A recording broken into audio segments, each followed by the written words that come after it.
History with Mike and Will. I am Mike. And I'm Will. And I am Mike. And this week in history, what we do is Will looks up an event from history, does some research on it, or just sometimes I just know the knows the stuff. Then he's got 1 hour to explain that event to me. Mm-hmm. Although when I say I know the thing, it's because I read about it before, not because I just have clairvoyance or clairsentience. Sure, at some point he learned. I have learned about this thing. The knowledge may be fresh, or it may be not as fresh. Not as fresh, but I always try to do a refresher beforehand, so I don't say the wrong thing. That's encouraging. That is encouraging. All right, so today we are going to be discussing the death of Commodus. Commodus. Emperor of Rome. Emperor of Rome. And he's got 1 hour to do that. 1 hour. Are you ready, Will? I'm ready, Mike. Glenn? Okay, so Commodus is the son of one Marcus Aurelius. Marcus Aurelius is particularly famous as being kind of like the father of modern Stoicism. It's a philosophical belief, for those who don't know, where basically ethics are key, being a good and decent person, but that also typically requires kind of a more simplified lifestyle. You refrain from opulence and grandiose living, at least for yourself. Was was Stoicism a response to anything at the time? Was there grandeur going on that people were like, well, maybe we should just...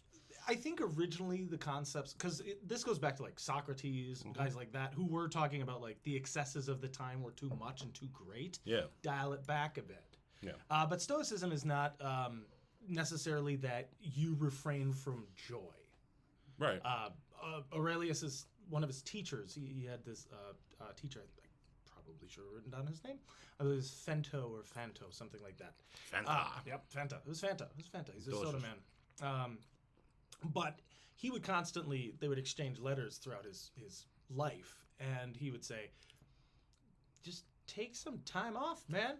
You got to relax. Go and enjoy, like, go to a comedy show. That was actually a big thing, was going to a comedy. Which was not considered that was considered lowbrow. Yeah. And so part of Stoicism is saying like, yeah, you can enjoy the simple things in life. The simple things. The laughing, simple pleasures, good food, good company. But you don't need to have like a golden throne because that actually just doesn't lead to any happiness. Like the worship of wealth is bad. Boy, golly, I think I'm a Stoic. Yeah. It might be because I'm poor, but... Well, that also, though, the mindset does help poorer people to really enjoy life because you don't need to be wealthy to enjoy life. Sure, having some wealth does alleviate a lot of pain. You know, if you have enough food or money for food and a home and all that, you know, there's a principle of a certain level of wealth is necessary in the modern world to survive. But in even a society like, let's say, where there is no wealth, which is almost unthinkable, the concepts of Stoicism still apply. Like finding good in things, but the ethics is a huge thing. Like, and especially for an emperor, that's a big deal. Like, will this cause undue hardship for my people? Am I living beyond my means? Am I being too grandiose? I have to be humble. For an emperor, that's a huge thing. So Marcus Aurelius is considered one of the greatest emperors in Roman history because of his adherence to this. And his book, Meditations, is amazing. I own it, and it's fantastic. Was he the one, or are we going to talk about him, that had like a guy standing next to him telling him he's not that good? The concept of memento mori, remember you're mortal. That was a huge part of his beliefs in Stoicism. Something he talked about was... you need to remember that life is fleeting, and especially for an emperor, because a lot of these guys said that they were divine beings or descendant of gods, and he was like, dude, you're gonna die, okay? Regardless of whether you think you're a god or you have any kind of ability or anything like that, you will eventually die. And if you're an emperor, a lot of times earlier than you think you will. It'd be like, so the guy who predates the very first emperor we had, he died before he even got the job. So... think about that. Plus, he was a soldier, so he knew better than most people. Yeah, you're going to die, and it's probably not going to be pleasant. Right. So he lived his whole life by these very strong values. He had a bunch of kids. He had originally 3 sons, but 2 of them passed in fairly young. Okay. And his son Commodus was born. Commodus was born on the 7th of March, 161 AD. Okay. This was during Marcus Aurelius's reign as emperor. And this means this is the first son of an emperor born while he's an emperor. Oh, okay. So it was referred to as being born to the purple. Ooh. Being born into the palace, being born to into the this purple. lofty goal. Because you didn't wear purple unless you were an emperor. Right. It was too hard of a color to get. It symbolized opulence and wealth and power. I just learned on a different podcast that I do that purple is not a real color. No. We didn't delve into it further because it freaked me out and I don't want to hear about it. But anyway. They're like, that's not a real color? It's not.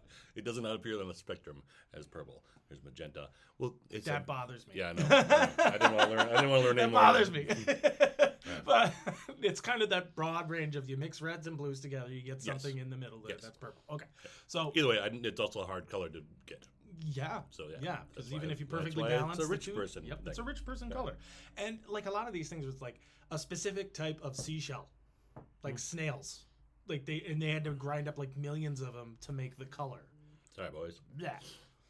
Brown you can do. Sure. White you can do. Yellow is not so bad. Yeah.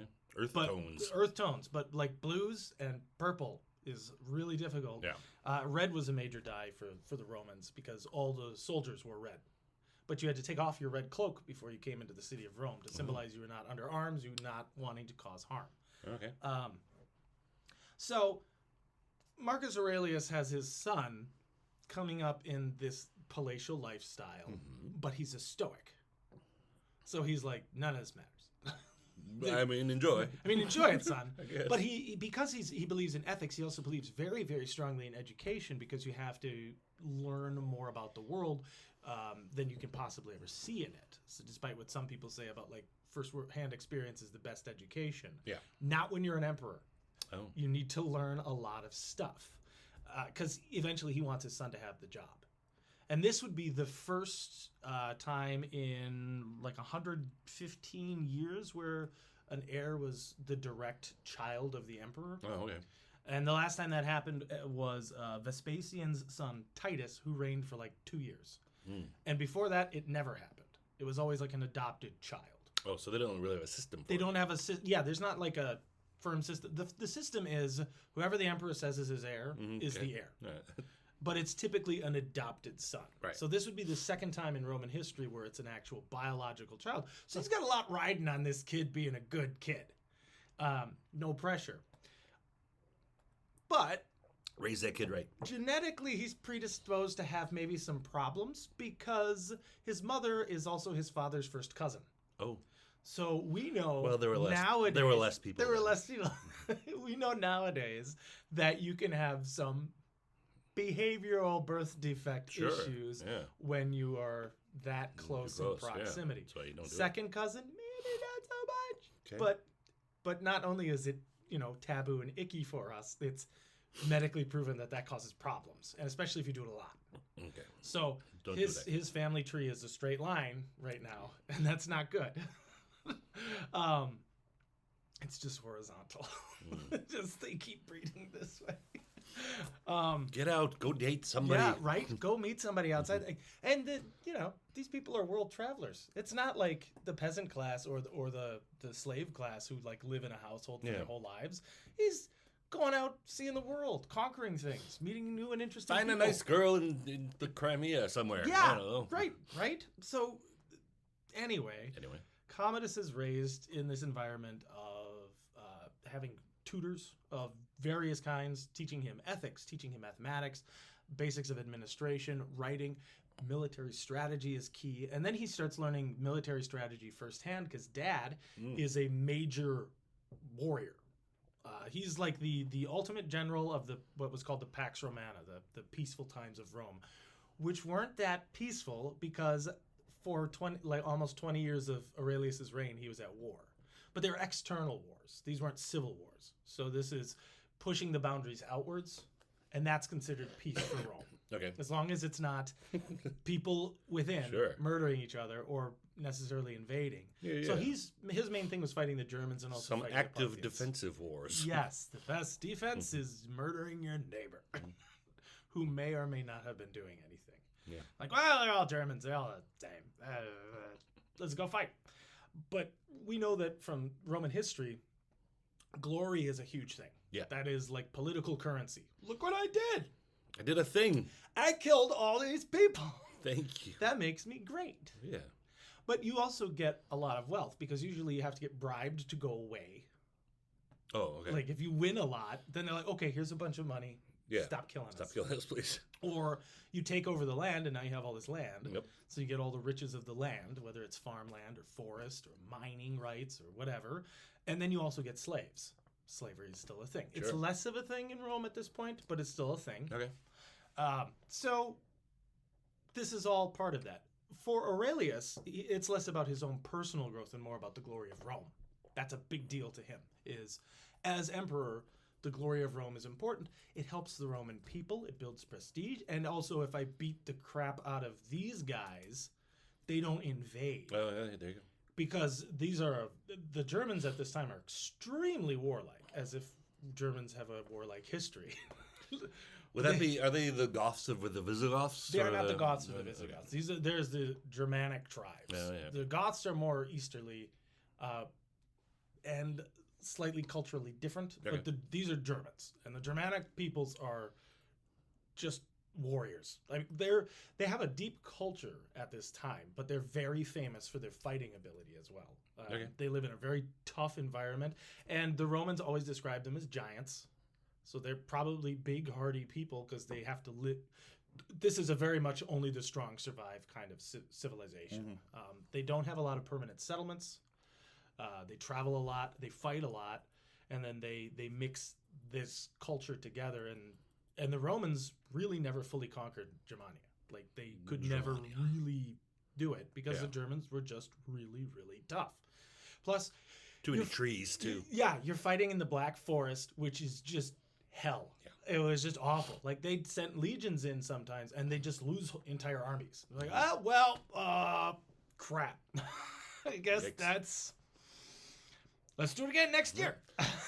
Start in the daytime this time. Yes. So Aurelius is kind of famous for his ability to actually fight the Germans. He prosecuted like a 14-year war with them. And up until his death, he was fighting. Not necessarily on the front lines all the time. Now, Marcus Aurelius is more famous nowadays probably because of pop culture. He's the older emperor in Gladiator, played by Richard Harris. He's like 1,000. He was 58 when he died. So he was not... He was not... Republic. 58, though. I don't know. It's a rough 58, maybe. It's a hard 58. Yep. And then Commodus is his son. Yep. So, it was common at this time to take like a second emperor, like this is my heir, and so he's going to rule with me. Right, my co-emperor. Co-emperor, but equal. Sure. But not, you know. At the start of Aurelius's career, he had a co-emperor who died of like the plague. So he, in 177, says, Commodus is co-emperor. My kid. My kid. He's 15. I'd like to introduce you all to the word nepotism. We just made that word up. We just made that up. I don't know what it means, but I think it'll apply. But my son's in charge. My son's going to be in charge all the time. Okay. Now, it is recorded by contemporaries. There's a fellow we've talked about before, Cassius Dio, who is not Ronnie James. Not related to Ronnie James Dio, but that'd be kind of cool. So I'm just going to picture Cassius Dio is, there's a rainbow in the dark, and its name is Commodus. And he's, talking about witches and stuff. And that all that tracks. Yeah, that sounds pretty cool. Yeah. So Dio's really cool. So he wrote a rather scathing review of Commodus that he was basically a lifelong disappointment to his father. Nope. After all of the tutors and all the planning and all the hope that this son would become the proper heir, there just was no way it was going to work out. Like, this kid was doomed to disappoint his father. First of all... So this is after the father had died? This is during his lifetime. Okay. This is what Dio is like, oh, God. This guy's going to suck. Your son sucks. And I don't think he published it right then. But he was a contemporary, so he knew what was going on. Okay. And he was like, this is a lifelong disappointment to his father because despite all of Aurelius's goals and victories and achievements and his personal convictions, the son is not the same as the father. So like we see so many other times in history where you have like this great king or this great leader or this great person and then their kid just sucks. Yeah. It's like they got all the good genes in the dad or the mom and then the kid just that skips a generation. Yeah. Talent skips a generation. I think it's because you don't have to work for it. I think that's a huge part of it. That's probably got to be a big And there's probably a bitterness because his dad is this stoic. So his dad's like hardship is important, but also ethics and all this. And he's this spoiled kid who's like, but I'm the emperor. But like, no, I don't care if you're the emperor. You serve the people, not yourself. We serve the people. That's our job. So Commodus, there's a lot of questions about why Commodus was the way he was. I think inbreeding is definitely a part of it. Being raised the child of the emperor, the firstborn to the purple. This is going to build an ego. Sure. He would travel to the front with his father. When he was 11, he went to Germany. And he was like, oh, war, cool. Little trip with Dad. And then a couple of years later, he went on a tour of the empire with his father. Yeah, that sounds nice. Put his face out there. In more nepotism, in January 1st, 177, at the age of 15, he became consul of Rome. Oh. The required age to be consul was 30. Well, so, unless you're the emperor's son. Unless you're the emperor's son / also emperor. Yeah, well, then you can do whatever you want. Do whatever you want. That was the youngest up until then. That would be, yeah. It would take a long time for somebody else to be even younger. So even worse nepotism. So this is a breeding ground for greatness, right? There's no way this can go bad. Now, when his father did die, he died in 180 AD. Nobody knows how or why. Oh. He just died in military quarters. That's all that's said. Which is why in the movie Gladiator, he's shown being assassinated by his son. He might have been sick. There were some commentaries that he was physically not very strong. Okay. He was strong in spirit and mind, but maybe not in body. Mm-hmm. So he wasn't doing the fighting? He might not have been doing the fight. He probably was at some point because you were expected to go out and do that. But he's not famed as a warrior. He's a general. Yeah. He's the mind. He's and he took great interest in like personally leading things. There was this massive flood in Rome that killed like the city itself. That killed like all of the animals. Oh no! They did not have a Noah or an ark, so like all the animals died, and it caused a massive famine. And he was like on the ground helping with the flood stuff, helping handle the famine, helping handle all of this other stuff. Meanwhile, he goes out and he's building the glory of Rome. He's managing to maintain this personal accountability, and apparently was one of the greatest speakers of all time.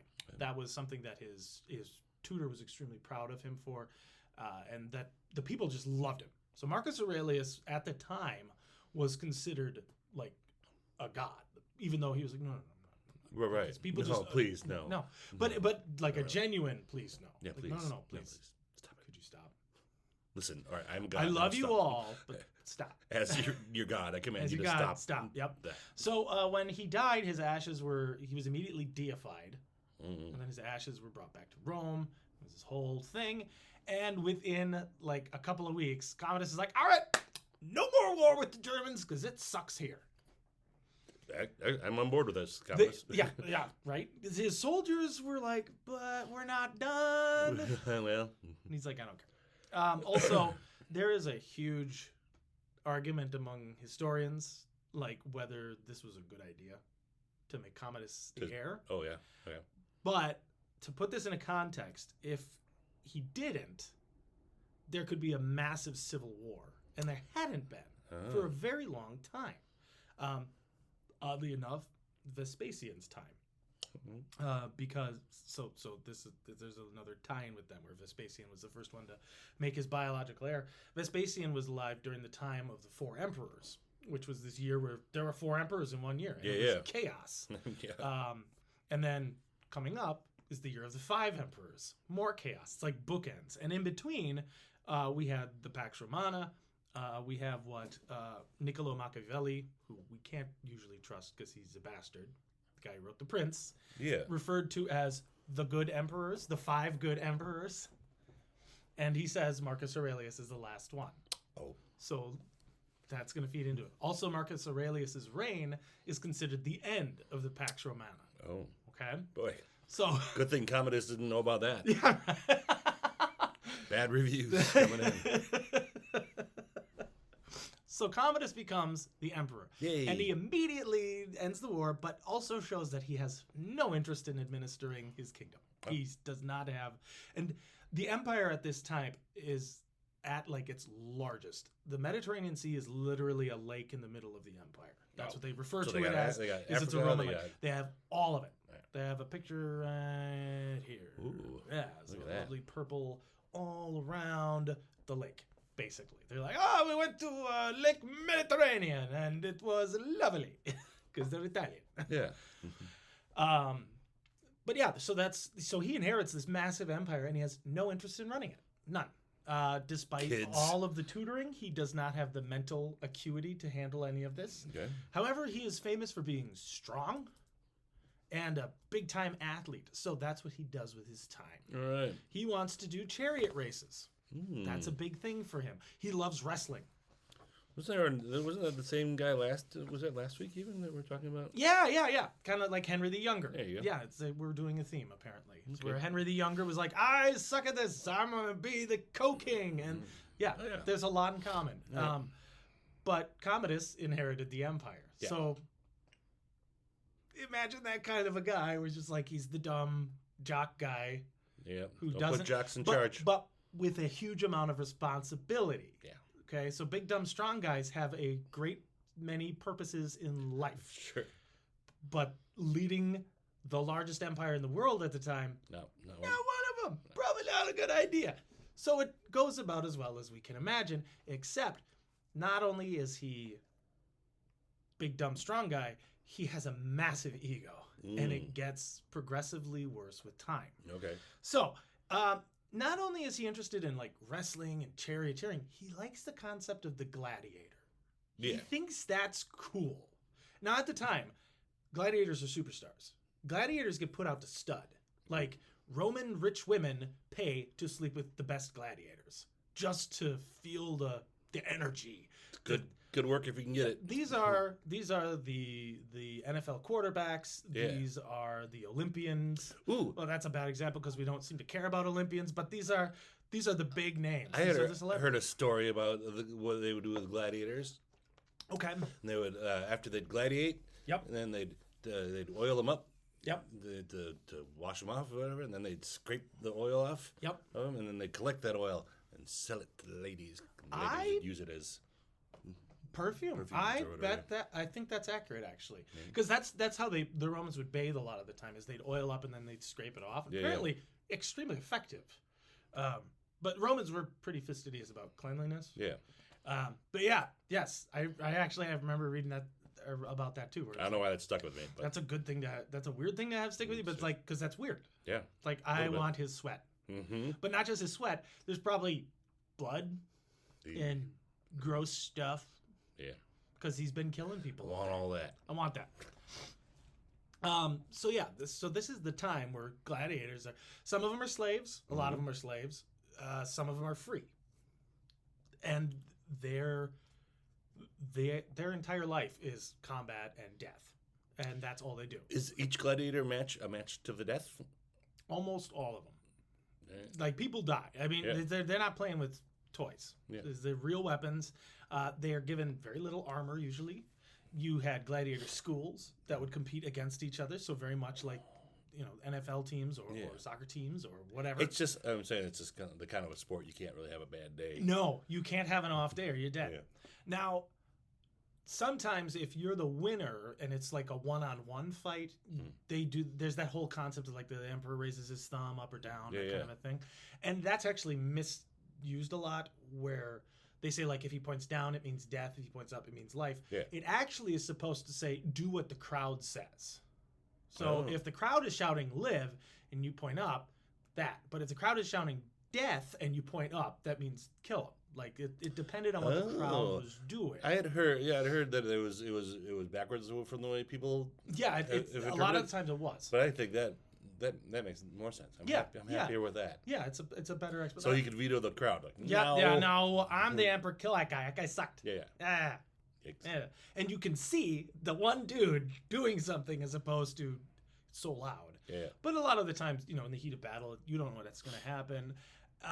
But the crowds really had like favorites. They had like favorite gladiators that they really cheered on, thought they were wonderful, and they had fan clubs. Of course they had like little action figure guys and stuff like that. Like that was a whole thing. It's like in the cartoon Hercules. Like I'm an action figure.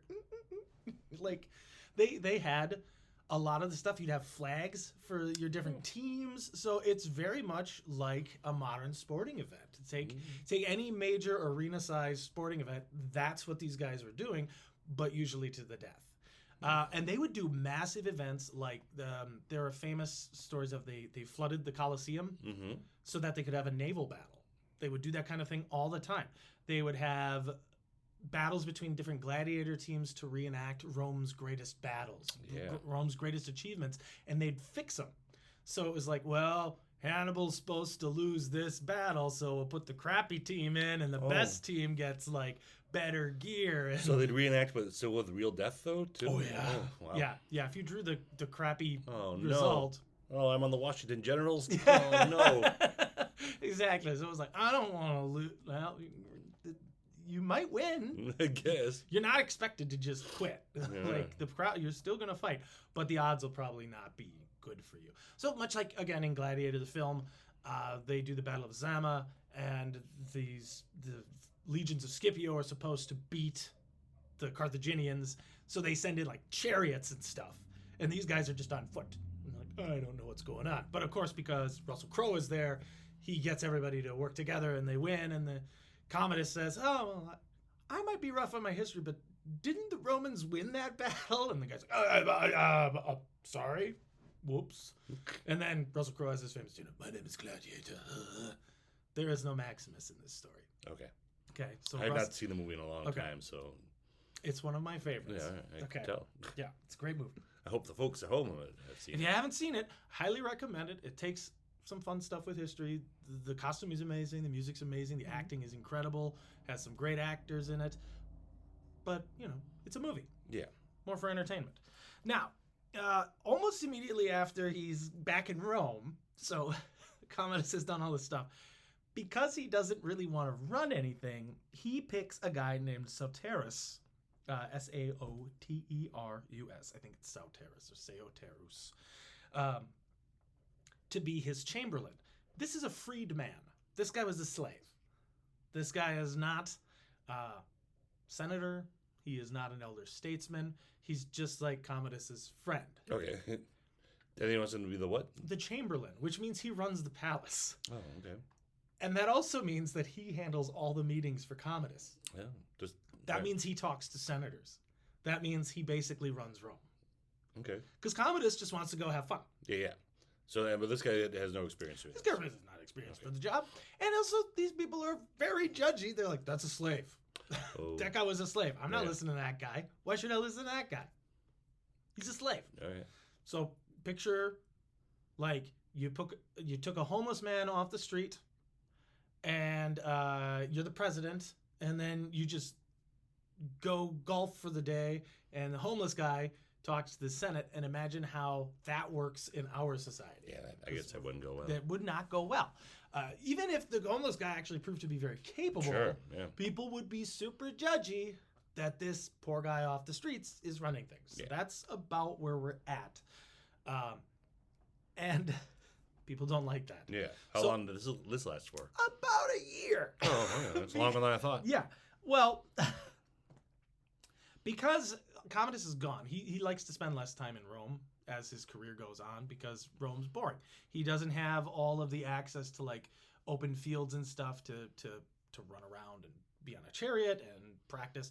Yeah, it's no fun being. He does like daily wrestling matches to train. Like that's his thing. He just likes to do that.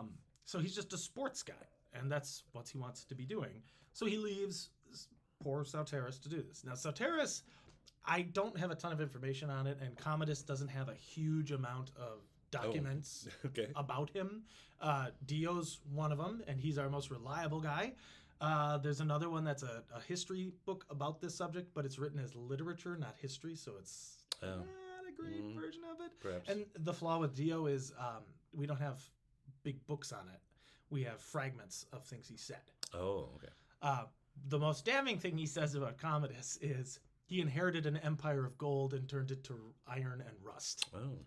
So while Commodus pursues no war, he doesn't want any more wars. Yeah. He only wants to do games. And now with Soteris running everything, it makes Commodus' own family angry. His sister, I want to make sure I get the name right, Lucilla, does not like the state of affairs. She feels insulted that some slave is running things, that her brother is not doing his job, and she probably is not getting what she wants out of it.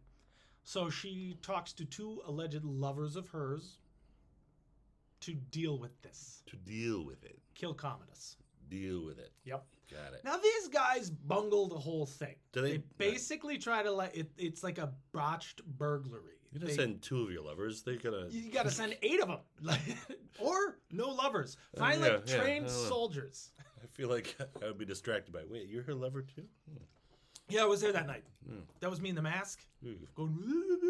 Yeah, remember that? Freaky. All right, we're gonna kill this guy together. All yeah. Right. So they are up against the Praetorian Guard. Oh no. The Praetorian Guard are the premier elite troops of the Roman military.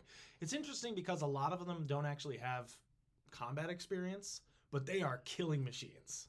These guys are like close ranged. Yeah, okay. Personal. These are less of the Roman machine type fighting where it's, 100 guys working in unison. These guys are individually really good at killing things.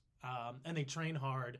And there is a kind of a ceremonial thing. Every time a new emperor is crowned, you pay off the Praetorian Guard with like 10,000 sesterces, which is like 3 years of pay. Wow. When Aurelius became emperor with his co-emperor, it was totally peaceful, but they doubled that and gave him like 7 years of back pay, like 7 years of pay. And then even more for officers and gave them other titles. And it was to ensure you always had this loyal body of soldiers that made the emperor stay in charge. There was no civil war then. It wasn't always necessary, but then it became kind of considered ritual. You do this anyway. Sure. So like when Commodus takes over, he pays off the Praetorian Guard. And he was actually wildly popular with the army because he would shell out money to the soldiers because he loved soldiers. His daddy was a soldier. He liked soldiers. That's like a gladiator, but more of them. It's so cool. Wow. So the soldiers really like him, and the common people like him because he wants to put on all these games. Yeah, just games and games and games and games. Fun times. It's kind of like modern society. As long as you keep people fed and entertained, they'll tolerate pretty much anything. Bread and circuses. Yep, and that's it. Yeah, it's bread and games. That is literally the Roman philosophy of anytime things are going, bread and games. Just feed them. Woo! Because it sounds so negative, but if you think about it, that's all people, the everyday people, that's what we want. We want food in our bellies and some kind of distraction from how hard the world can be. Sure. We live in Wisconsin. The other day it was 0. The day before that, it was like -40 with the wind. It was very cold. And watching Netflix helps. And having like cookies. Sure. That helps. And we barely have to kill anybody. And we don't have to do any of that. It's wonderful. But back then, you got to kill some people. The plague is just there. Okay. Like during the time of Aurelius, that flood also caused a plague. 5 million Romans died. 5 million in that time period. So we had our plague recently, and 1 million Americans died from COVID, allegedly. And that was like a blip. Nobody really cared. Yeah. 5 million was a smaller area. That's like the population of Rome. Yeah. And it spread like wildfire. It was really bad. It was all over the place. It like quartered the population. It was very bad. So having games helps. Sure. You know, when we had the pandemic lockdowns, we needed distraction. Yeah. That was when people really realized the value of art and film and cinema and comedy. Yeah. And we would try to put these things together because that was necessary. So now make it a ancient world lifestyle where your bed is a bench and you can just die from stubbing your toe because there's no aspirin and you just cut it off and then you get an infection and you die. Yeah. Okay. Horrible. Not good medical advice even now. Don't do it. That's a bad. Don't. Yeah. Do not cut your toe something off. hurts, don't cut it off. Okay, go to the doctor. Yeah. Let them cut it off. Not a medical expert. Not an expert on anything except arguably. I don't know. Am I expert? Don't know. You are not accredited. I'm not an accredited anything. There we go. Okay. Perfect. So there. Don't listen to me. But watch the history. Sure. You know, Move it on. Yeah, move it on. So. Don't listen to me, but listen to this. So Commodus gets this. He like really gets what the people need. Yeah. People need food and they need entertainment. And as long as you give them that, they're happy. So the people love him. But the senators are like, you got a slave running the show. You've got all this nonsense going on. And you're not running the empire that your dad made awesome for you. Well, yeah, but what's wrong with it, though? Well, the problem is the administration starts to fail. He devalues the currency of Rome, which is a huge no-no, even though his father had done it, but to a lesser extent. So by devaluing the currency, they take some of the silver out of the coins. So instead of it being this many grams of silver in a coin, it's like 4 grams less. Nero was the first to do that. You normally did not devalue currency. That was not a thing. Huh. The Romans were like, no, it's a silver coin. You use silver. Coin, yeah. He was like, what if we put less silver in it? But what of a less silver coin? Replace it with like zinc, Sure. or nickel, or tin, or whatever we want. Yeah. Well, once you do that once, it gets easier to do those things.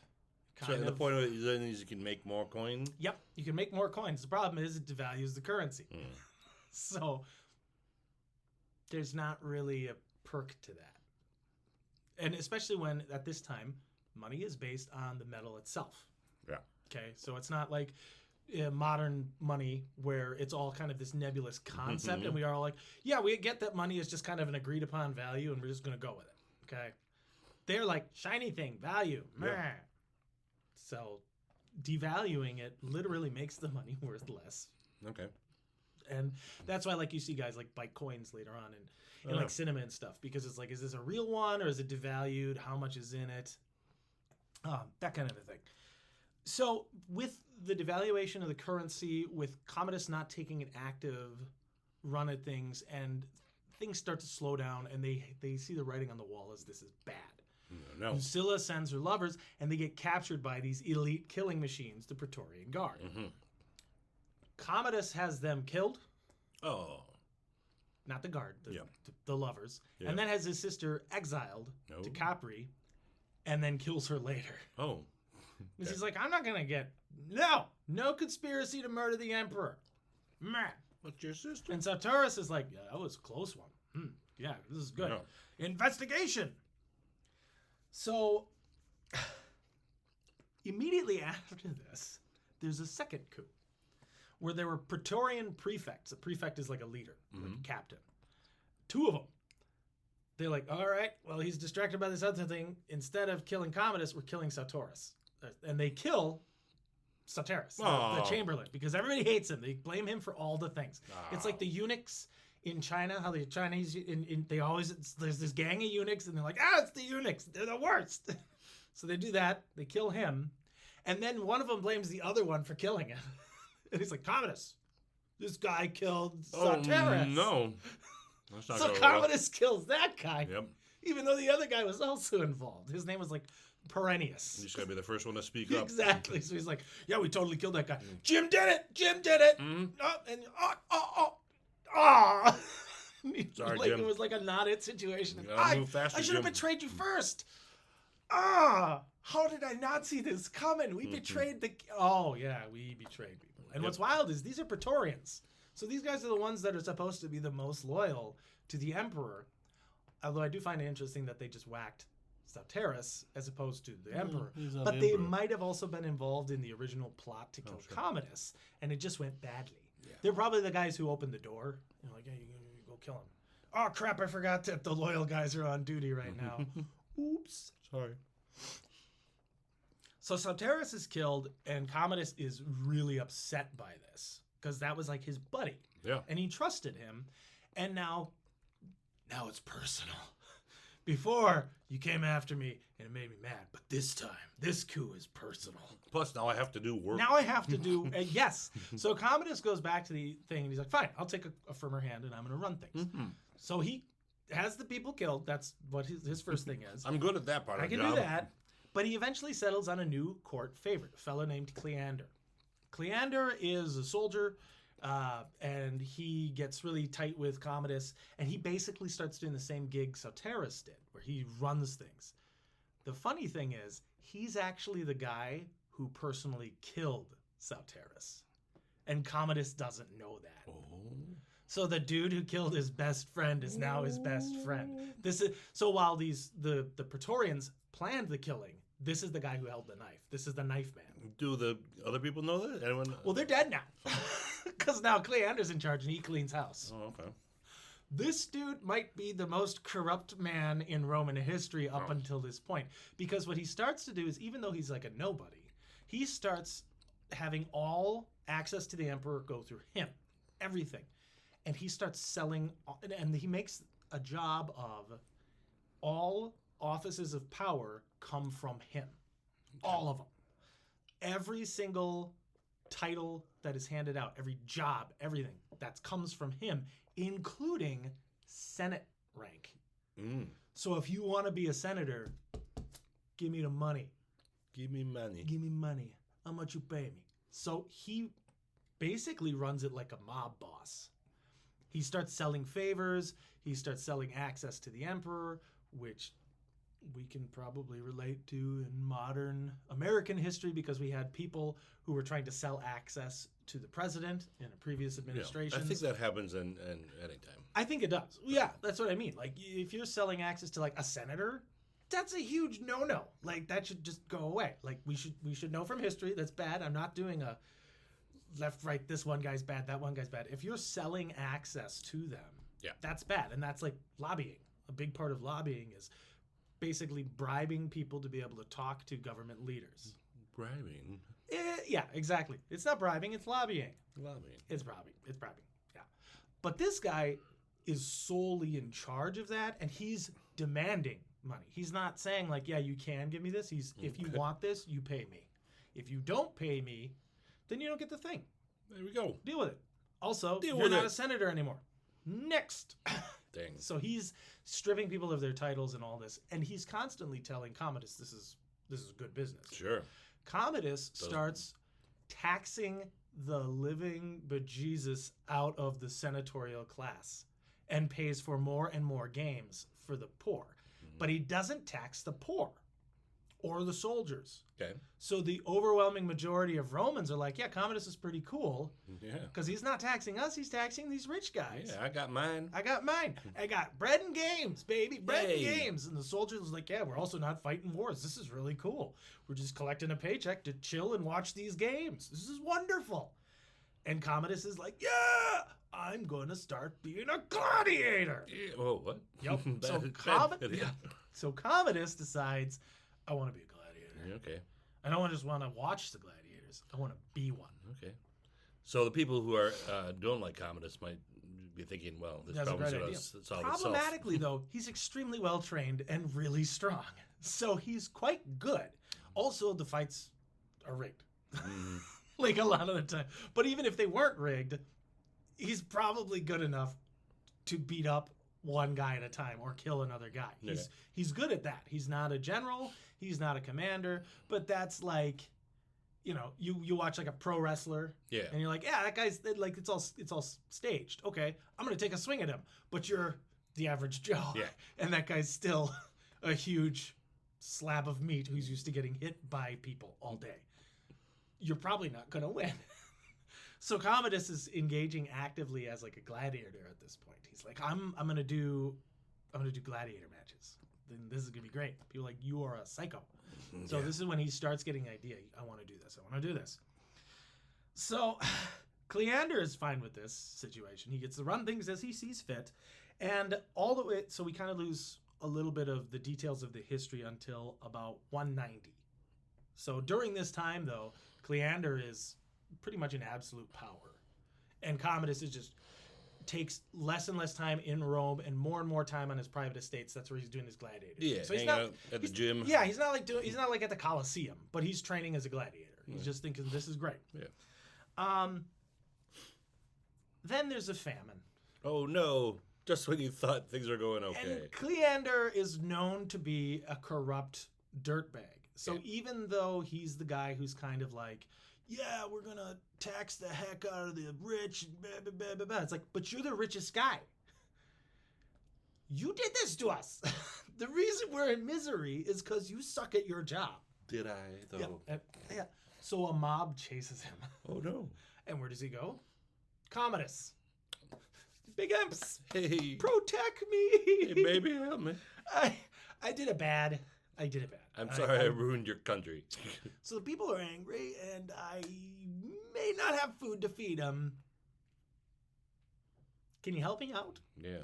The mob is outside of Commodus' estate. You brought the mob here? They chased him to... Exactly. It's like, you brought him to my house? You bring this to my door? You come to my house? You bring this to my house? Right. So Commodus is like, again, he's just trying to be like a gladiator, doesn't want any of this crap. This is why he has Cleander in charge. This is why. I don't want this in my house. And he has Commodus has a mistress, Marcia. Marcia. So Marcia. Or Marcia. It's probably Marcia, but I don't care. Okay. It's Latin and the pronunciation doesn't matter, so we're going to call her Marcia. So Marcia is very savvy. And she's like, they are going to kill us. This is an angry mob. Yeah. Rome has had angry mobs control things before. It never ends well. And also the emperor's mistress is usually the first one put on the fire. So I really don't like this idea. Give them what they want. Okay. He's like, okay. Oh. And he promptly beheads Cleander. Which is kind of funny because it's like he still didn't know that Cleander killed his friend. So it's like an incidental revenge. So he cuts the head off of Cleander and then goes to town on a bunch of other people that are supposedly responsible, including his own cousin and some other high-end people. He just starts killing folk. Oh, no. Killing them, throwing them to the mob. Cleaning house. Just cleans house. Then he says, fine, you're all incompetent. I'm doing this myself. Great. Did that feed anyone? No. Okay. But they were happy that he killed the guy that it was the fault of, allegedly. Yay. Even though it's technically the emperor's job to make sure people have food. Yeah. He put the blame on the other guy, cut his head off, and said, there you go. Yeah. Then he killed a bunch of people, and guess what he did? Bread and games, baby. Bread and games. Because now that Cleander's dead, he got all his money. Oh, okay. So he's kind of doing what Julius Caesar would do, which is if you kill your enemy, you get his stuff. Yeah. That happened under Caesar. Not as badly as like previous guys. Like there were guys who were way worse about this, like killing people specifically because they're rich. It actually happened to Caesar when a political rival just started killing his family to take their money. Yeah. And then Octavian, his grandnephew Augustus, did it a lot. Just, dead senator, give me money. Well, the money's got to go somewhere. Yep. So as Commodus is cleaning house, he's also inheriting all this money. Well, now he can pay for food. Oh. And now he can pay for games. Oh. And now he sees an opportunity. Because while there's this famine, there's also a fire that hits the city. It burns down a big chunk of the palace and one of the major temples. And he's like, I'm going to rebuild this. Yeah. And make it nice. I'm going to rebuild this temple and I'm going to be the main statue. So in 190, we get the megalomaniacal phase of Commodus. Oh, boy. We get to see what kind of man he really is, because now he's doing solo rule. All right. You want me in charge? I'll be in charge. He goes... I don't think something caused this. I think this is who he always was, but we didn't see it because he was off in a corner Right. beating people up in his private estates. But what he does is he finds the Colossus of Nero that Nero had made, has the head cut off, and a new one put on that is him. Oh. Then he has a big club You added. can barely tell. And a bunch of like a lion pelt laid at its feet. And it says like, I personally killed 10,000 men. And he says that he is Hercules reborn. Not like figuratively, literally. Yeah. Oh, but also he's Romulus reborn. Oh. Because Romulus is descendant of Hercules, therefore, I am the founder of Rome. I am God. All right. Not just a god, the top god, the big bad, the granddaddy of them all, God. So he sets it up so that he is the head of the government and he is the head of the church. He's also goes nuts with renaming everything. He actually renames Rome the Colonia Lucia Annia Commodiana, which I should have probably looked up what that means, but I think it means like this is the city of Commodus. My house. My house. He changes the name of every month to be one of his names. Okay. Every month? Yep, because he's got like 12 names. Oh, okay. Because he's renamed himself Romulus and added this. His actual name is like 4 names long. He names one because it's like Aurelia, Aurelius, Commodus, Lucius. It's bad. Then he renames all of the legions. They're no longer called legions. They're called like commodiates. That's the thing I downloaded the image so that I could to read off all of the things he renamed because, like I said, he goes a little nuts. Yeah. He refounded Rome, the Colonia Lucia Annia Commodiana. All the months in the name of the year correspond with his own now 12 names: Lucius, Aelius, Aurelius, Commodus, Augustus, Herculius, Romanus, Exuperatorius, Amazonius, Invictus, Felix, and Pius. The legions are renamed Commodianae. The fleet that imports grain from Africa is now the Alexandria Commodiana Togata. The Senate is entitled the Commodian Fortunate Senate. His palace and the people themselves are all given the name Commodianus. And the day on which these reforms were decreed was to be called Dies Commodianus. And all toilets shall be called commodes. Commodes. And I looked up to see if commode comes from that, and I couldn't find out that it does. Right. But I'm going to say it does because this guy is a toilet. Prove us wrong. Prove us wrong. Show me otherwise. But yes, so he does not just do like a subtle thing. This guy is nuts. Man, you wanted him in charge. You wanted him in charge. You wanted it. That's what he does. Okay. He goes completely insane. He's named everything after himself, and now he is God. He makes people like refer to him as such. He starts wearing a lion helmet, like and pelt, and carrying a massive club with him everywhere because that's what Hercules did. Oh, okay. He carries a bow and arrows with him everywhere. He just starts thinking he's Hercules. Okay. And just walking around like that. And the Senate is like, oh my God, this guy is insane. All right. Well. Now he decides that not only is he going to do gladiator games in private, he's doing it publicly. Yeah, my big breakout. In 192, in November of 192, he plans a month-long plebeian games to like close out the year. Yeah. Every morning, he shoots hundreds of animals with bows and javelins. He personally kills all these animals because he's Hercules, the hunter. And every afternoon, he engages in private gladiatorial combat, or not private, like personal gladiatorial combat in the Colosseum in front of everyone. And the crowd goes nuts.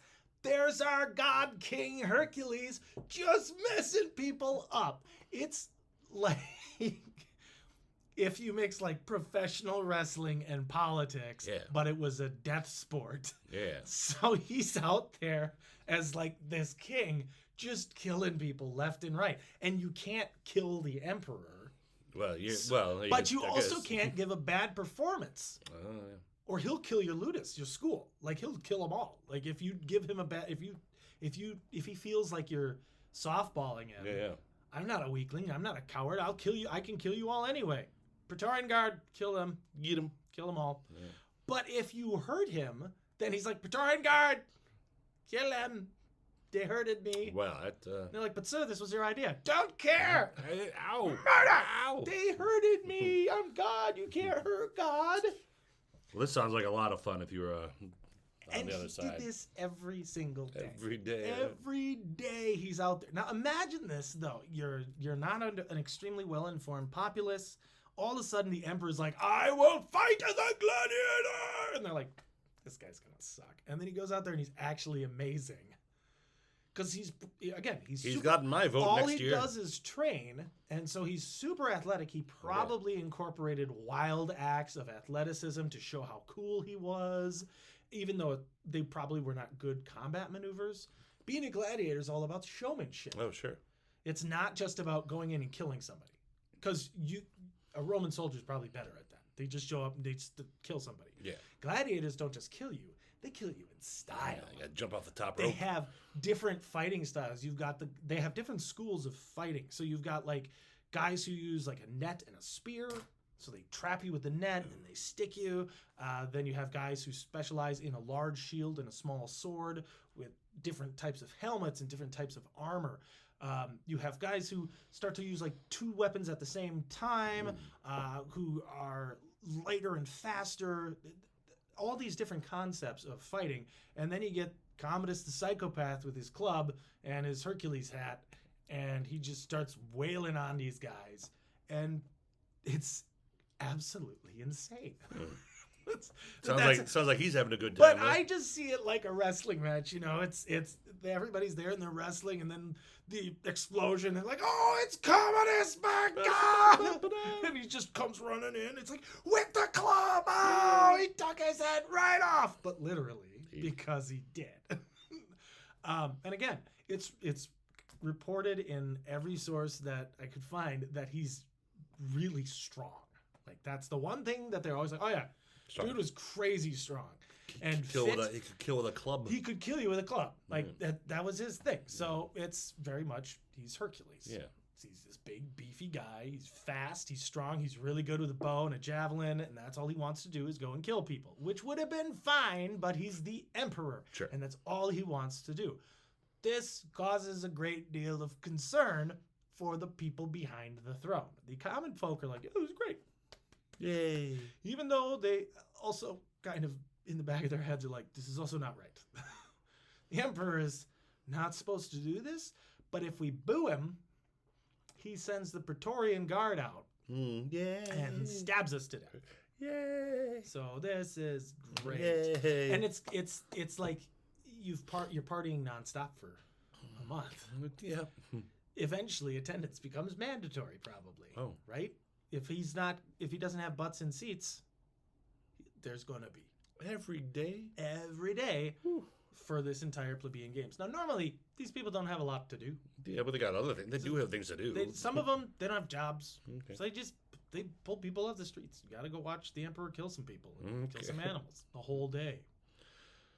First day might be cool watching the emperor fight. Yeah. Although watching him kill hundreds of animals, that's got to be boring. I don't care how cool he is at it. Hundreds of animals. And you have to pretend like it's great. Yay, he killed. Good job. You shot that deer. Yay. Oh, yep. You killed that goat. Yay. Oh, you killed a lion that was chained up. Woo, that is wonderful. You don't sound enthusiastic. I was great. It was the coolest thing I ever saw in my entire life. Good job, Emperor. We love you. Woo. Yeah. Who wants popcorn? So during this, though, a guy is a psychopath, right? There you go. Marcia, his mistress, becomes concerned, so she does like daily searches of his stuff just to see what's going on. Well, while he's out. Yep. Because he's gone all day, killing everything. She finds a list of planned executions to rein in the new year. Oh no, is she on that list? Well, yes, she is. No. And he's planning this new year is going to be this massive inauguration where he inaugurates it. Welcome to the, 193 AD. Yeah. This is great. And I am not just the consul, I am a gladiator full time. That's going to be life. It's my thing. This is what's going to happen forever. And yes, she finds this list and she's on it. No. So is one of the Praetorian prefects, Laetus, Laetus, and a few other really important people. So she's like, so Latus, you're a Praetorian guard. You're in charge of the Emperor's security, and he wants to whack you, and he wants to kill me. We should deal with this. Yeah, we can solve this. Let's poison him. Good. Cool. You won't see that coming. So he has lavish banquet feast, basically just for himself and his close friends or whatever every night. Yay, so we're your friends. Woo. And he eats, and he gets poisoned, and it's either because they gave him too much poison or he's just really, really tough. He pukes it up. Ah. And then just kind of goes, oh, that didn't agree with me. You gotta hide it in his peanut butter. Yeah, so it didn't kill him. And not only did it not kill him, he was kind of like, meh. No, he pulled the Rasputin. Yes, he goes and takes a bath. Okay. Well, I puked all over myself. Time for a bath. Also spent the day killing people. Need a break. Tomorrow, execution time. All right. Can we drown him? Marcia's freaked out at this point. Yeah. Like, oh my God, Well, he didn't die. she did just try to kill him. He didn't die. guy. He didn't die. Laetus, he didn't die. How do we kill him? And Laetus is like, well, I could go stab him. She's like, we can't just stab him. Make it look like an inside job. He's like, but it is an inside job. No matter what we do, it's an inside job. So they go to his wrestling sparring partner, Narcissus, which is a great name because Narcissus is the name of a guy who was so vain he died. Yeah. And Narcissus is told, go kill him because he's going to kill all of us. Right. And it's thought that maybe this might have been like a backup plan for a long time because this is his training partner, and he turns on him on a dime. So he might have been. He could have been one of Marcia's lovers. There's a lot of like theories about this. But he goes into the bath with Commodus because it's a bath. Yep. And just strangles him to death. Oh. And kills Commodus. And then you're like, yay, happy ending. Because the Senate is like, yep, okay, he's dead. Immediately, they change the names of everything that he changed back to the way it was. They declare him an enemy of the people, which is the first time they've done that to an emperor. No. And they're like, all right, this guy's awful. Sorry about that, folks. And then it sparks a massive series of civil wars, and this becomes the year of the 5 emperors. Oh, no. And that goes on for the rest of the year, and it's just chaos. Guys after guys get killed. Like a Praetorian goes into it. Marcia, I believe, is killed during this. Narcissus is killed during this. I think Laetus is killed during this. Almost everybody dies. And they end up eventually coming out the other end with an entirely new line of emperors. Yeah, eventually. Because everybody's killing each other. So it's like they knew he needed to die, but they didn't really have a plan to fix it. That is always the problem. This guy's got to go. He's got to go. But what are we doing after that? What are we doing after that? They didn't really think this through. They just knew we're going to die in a week. Yeah. He's going to name this list and we're all going to die. Yeah, I guess he did push the issue. He kind of pushed the issue. It's like, oh, well, we would have planned a little more. We just didn't know he was going to kill us. And they don't have the ability to really... she's the emperor's mistress. Laetus is a Praetorian. They don't have enough people to build like a new administration afterwards. Right. So another guy becomes the emperor. He gets killed. And then another guy, and then another guy, and then another guy. And it's just madness. And it's kind of funny because the Pax Romana is bookended by like the year of the 4 emperors and then the year of the 5 emperors. And it's just a little time there. It was nice. It was nice while it lasted for like 100 years. And that's why Marcus Aurelius was considered the last of the good emperors and the end of the Pax Romana, because they had a psychopath. Like, not even he's a megalomaniacal, narcissistic monster. Strangled in the shower. Yep. Strangled while he's cleaning off the oil and blood and probably his own vomit from getting poisoned. Yeah. Yep. Yeah, you get the Rasputin emperor. There you go. All right. So, yeah, don't do that. That's the death of Commodus. That's the death of Commodus. That was in 31 December, one night, the day before the New Year resolution. Because they're like, tomorrow he's going to kill everybody. I mean, that's maybe even tonight at the party. Yeah, he might tonight at the party. After the party. I wouldn't be surprised. He's like, by the way, tomorrow, I won't be seeing you guys. Why? Don't worry about it. Okay. Don't worry about it. I'm going to take my club with me. Okay. Lots of killing to do tomorrow, guys. What? Nothing. I'm going to see you there. It's cool. Okay. Take a New bath. Year. Oh, yeah. Hey, Narcissus. All right. Well, thank I you. don't want to Will. wrestle in the bath. This is dangerous. Okay, let go. Tap, tap. That. Well, thank you, Will. That was enlightening and scary. Scary. So that was the This Week in History, the death of Commodus. Yeah. I think the moral is don't put people in power who think they're a god. That's always a good rule. Yeah. I think that's a good one. If you have any comments or corrections, or want to tell us about what was the thing we were wrong about? I forget. We made up a thing. Either way, if you want to put comments in the comment section, you know where. I don't remember what it is. We can rewind and watch it later. Like and subscribe. If you want to consider becoming a Patreon, that helps us out as well. All the info is in the links there. And then tune in next week. Next week we'll be discussing Joan of Arc. Joan of Arc. We've talked about a lot of things about it. It's a birthday next week. Joan of Arc's birthday, January 6th, 1412. Yep. So we'll find out about that hot broad. All right. That's it for This Week in History. Thanks, Anything else, Mike. Will? No, that's all I got, brother. Well, thank you, Will. Thanks, Mike. Bye. Bye.